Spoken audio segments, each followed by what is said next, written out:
Imagine you're in middle school or high school and you get up in the morning and are trying to find something to wear. Is it exciting for you, stressful, or is it a struggle? Some avoid this problem by being assigned school uniforms. The school assigns these things and places their authority or extends their authority into your child or your own closet. According to schooluniforms.procom.org, 1 in 5 public schools in the U.S. require students to wear a uniform in the 2013-2014 school year. In the 2003-2004 school year, so 10 years prior, that was 1 in 8. So it has risen quite a bit. The impacts of having this policy implemented in schools can have long-lasting effects, though it seems like something very simple, just an appearance. So this leads me to my main point, that school uniforms are not a supporting factor in a student's educational experience. Today we will explore some background information and some statistics about this policy. We will discuss some arguments against the policy, and then finally some alternatives. Let's begin by becoming acquainted with this policy of school uniforms. According to procon.org, last updated September 25th, 2016, the first instance of school uniforms was found in England as early as 1222. When it first began, it was mostly robe-like uniforms. You can imagine maybe a Harry Potter movie or something like that. But in the 16th century, the more modernized outfit came about in England, and then in the 1800s moved to America. So when it first started, these types of uniforms, the policy was implemented more in wealthy, rich schools or academies, as opposed to maybe middle class or low income type schools. But nowadays, this stereotype has been reversed. So you can find this type of dress, or the schools determining what the students wear, in areas of poverty or low income or inner city type places. Next, in 1969, Tinker versus Des Moines Independent Community School District was the first time that the Supreme Court got involved with what determined whether the school can decide what students wear or not. So this was an instance in which the students wore a black armband to protest the Vietnam War, and the school administration told them that they could not do that, and they protested it, and it got all the way up to the Supreme Court, and ultimately they ruled that the schools cannot deny students freedom of expression as long as it is not disruptive or impinges on the rights of other students or people in their surroundings. So though this did not pertain directly to school uniforms, it laid the groundwork for what students can wear and what's appropriate or what's not.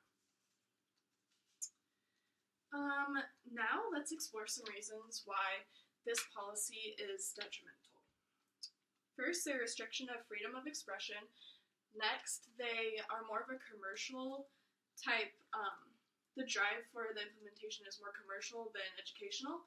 And finally, the school uniforms have no correlation on a student's academic performance. So first, the restriction of freedom of expression. When a school implements this policy, it's allowing conformity. So everywhere you see, everyone is wearing pretty much the same thing. Whether the girls are wearing skirts or the guys are wearing khakis, it's kind of all the same, and they aren't allowed to show what they like or things like that through what they wear. And though this can seem like a very small way for them to express themselves, at an age of 10 years to 17 or 18 years old, this might be the only thing that they can really control, or the only really way that they can express themselves. Since they are living under their parents' roofs, they're kind of getting told what to do in a lot of aspects of their life. Another thing about this restriction is it can lead to self-identity issues. So they might not feel like they had a chance to explore what they like or express themselves in this way. So it can lead to longer lasting problems of identity or some self-esteem issues.